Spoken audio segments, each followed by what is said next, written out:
in this section, we're going to take a look at the technical execution of the shot, and we're going to break it down into specific elements. We're going to dive in deep and understand what James is trying to do at the different phases of the shot, from preparation through to the final follow through, and understand what it takes to execute the shot effectively. So I think first of all, we want to think about approach to the ball, and the importance of spacing and what we're doing with our footwork. So do you want to talk about the different scenarios and what you're thinking of as you go into towards the back corners? I think, as you've quite rightly said there, Jethro, I think the first thing that everyone needs to be aware of is space. And I'm huge, obviously, I'm a giant, so I have to make sure more than anyone that there's loads of space between the player and the ball. And I'm always encouraging the kids and all people that I coach, you know, that it's a massive mistake. You know, people do it so easily. I do it myself, you know, I've been doing it for years, but the spacing is absolutely crucial. So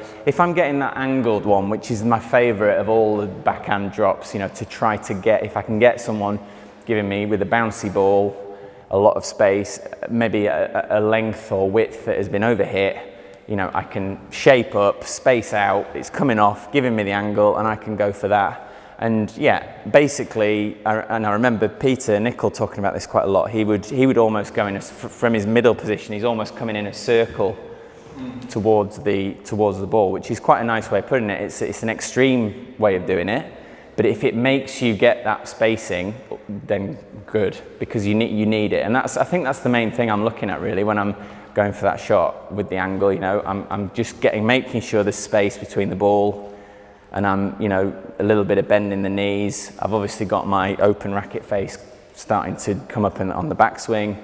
Yeah, so I mean, I think it's important to touch upon using that time when you're traveling to the ball. And it really is about getting that racket up early, right? I see so many amateurs who will go into a back corner, get to the ball, and then suddenly the racket's there, and then they pick the racket up late. And then obviously if you're trying to play a soft drop shot, it can cause loads of problems. I think a common mistake amateurs fail to realise is that I know where the ball's going, now I'm tracking back, and that racket is just there can actually come up into position. So by the time I'm actually getting into that position to play the ball, racket's up, and then you think about putting a delay or a hold in the swing, or creating those options. Because you're in that. Having that racket already there is so important. So I think as players do move back to the ball, thinking about getting that racket up, whether it's forehand or backhand, just starting to definitely.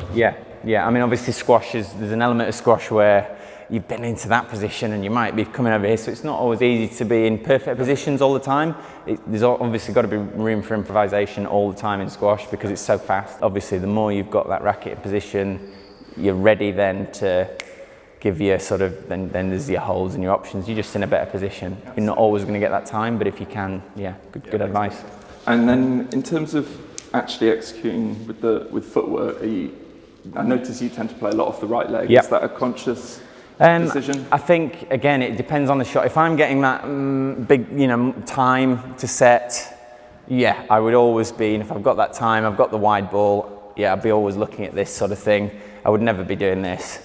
But obviously, if you're under pressure and someone's cross-courted me and I want to go across and it's that sort of thing, that's, great. And, who am I to say that, again, what is right or wrong there? It's the position I've been taught, that's how we've practiced. Obviously in squash, there's room for open stances and whatever you're comfortable with. That sort of orthodox position is a position I take up, bending the legs, quite a traditional sort of technique with the front foot forward. I think it's probably the best if you've got the time to do it. I think that feels much more natural to me than if I ever did that. My weight's going back, well, getting everything going in the same direction. Exactly. When you're looking to take the ball in short, if everything's linking up, going definitely into that front corner, and then I'm moving. Make a lot more sense. Sure. It's be much more consistent. So absolutely it makes sense that. Again, so it completely depends. Sometimes you will want to take the left foot in. You've got to be able to do both, right? Exactly. Such a dynamic game. Yeah. Cool. So that covers approach to the ball and footwork. In the next segment, we're going to take a look at racket preparation specifically and what we're doing at the top of the swing.